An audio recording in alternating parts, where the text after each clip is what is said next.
How did you write? What's the joint? I found a new primo. The people. The people. Yeah. Yo, that's one of the most craziest records Give ever. thanks, man. Yo, so I was Kanye was out on tour, and I was about to work on the second album. He had produced B for me, and man, you know, it did really good for me. That was like I got a lot of love. Great album.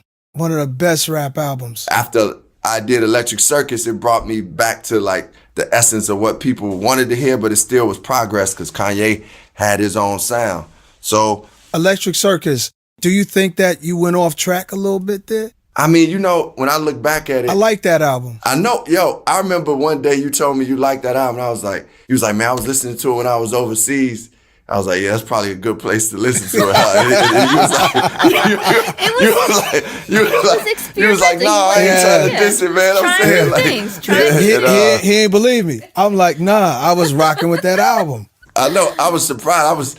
I was geeked that you said it. You felt like going into the Kanye, when you got your Chicago brother to put that together, y'all tapped into this dimension, right? Yeah, so we tapped into it. It brought you back into a better place, you feel like. I know what he's talking about. But you have to try something in order to know, right? You got to go and touch the edges. You got to, yo. If not, it gets boring. It's like it's like sex. You got to add some stuff to it. You got to get some, you know, you got to add some things to it, give it some, you know, some levels, some dimensions, you know. So I felt like, man, I got to explore things, especially one thing Nas said earlier is I will say that I stay true to who I am.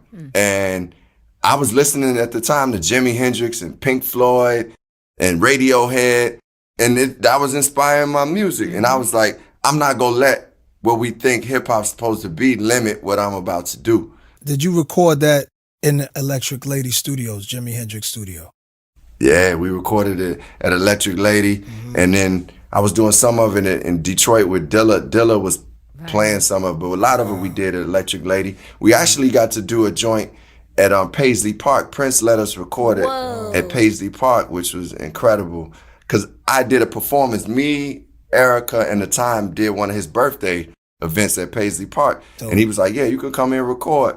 By the way, it was just like Dave Chappelle described. It was like fucking a basketball court. It's doves. It's like, you know, I mean, he didn't cook no pancakes, but it was like, it was a magical dope. Place. Yeah. We walked in, his father was playing the piano, so all I could think of was Purple Rain. Man, when we got there, we thought he was gonna come do something with us, but he never did. But he ended up playing on the song on that project, and I was happy about that. But we thought he was gonna come, like, you know, create with us. But Prince is on that album? Prince, yeah, he played on it.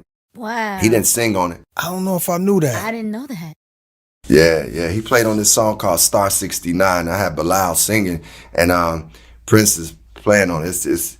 I mean, I was just grateful for that, man. It's Prince, man. Come on. That's Prince, one of the greatest after Beethoven and James Brown. You know what I'm saying? Yeah. So Kanye was on tour with U2, and he was like, man, Raj, come on out, and, you know, I'll make beats on the road. So I would go, like, digging for records and bring records to him. Like, I was shopping in Melbourne. I was shopping in Sydney. Wow. And he made The People while we was in Melbourne. And I remember he stayed that whole day, man, trying to chop that beat up. It was a Gil Scott-Heron song called We Almost Lost Detroit. And he chopped that joint up eventually. And that's what made me be like, think about the people. Because, you know, that sample was in there. And then, you know, I just started doing what we said, just freestyling to it. Incredible. I remember later somebody said, man, don't say that that's the new Primo. But I wasn't, you know, I got respect for Premier all day. So it wasn't like I was trying to say Primo is like, you know, I got respect for Primo, and Ye is Ye. So, yeah. Now, I don't play with Primo name. I said, Primo, I called him. I did the song Wave Gods, ASAP Rocky. I said, me and Hit Boy is like, we like the new Gangstar. You cool with that? He said, you know, people might have their shit to say, but I'm great with it, man. He's even doing the cuts on it. I know what you mean about that. Yeah. Incredible record. The whole album B and that song, The People. Ain't no competition like the shower. Hey, yo, Eeze. Yo, what's the deal, fam? It's your man, Eeze. Welcome to the Eeze Experience. I want to talk about something. Hip-hop. We got to relax sometimes. In an effort to be the first to break news, sometimes everything we state isn't factual, right? Some people, after views and clicks, that's the business. I understand that. some people just love controversy. And sometimes I can't understand that. What am I speaking about? Recently, Notorious B.I.G., Biggie Smalls, Christopher Wallace's estate sold some of his rights, publishing and masters, to Primary Wave, right? And right away, we had individuals saying, oh my God, his estate, as soon as his mom passes away, they sell his rights. It's not right. What about his kids? Yada, yada, yada. I understand what you're saying. I get it. But had you did your research, you would know that Miss Valletta Wallace, God bless her soul, gave her blessings for this, for the sale, the final sale to Primary Wave. Now, Miss Valletta Wallace was in charge of the estate since 1997.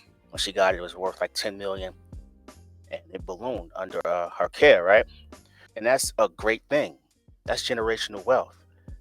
But everything doesn't have to be negative.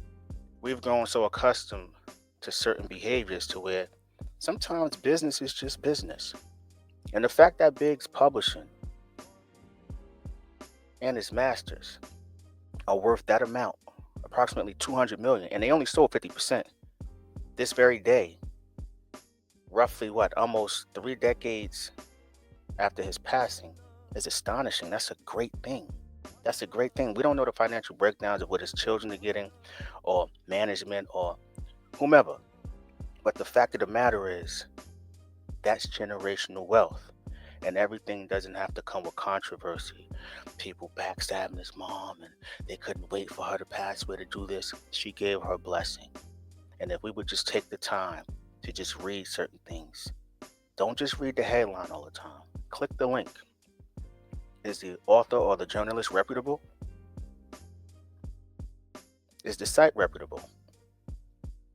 Is the person speaking trying to garner views and will say anything in an effort to do so?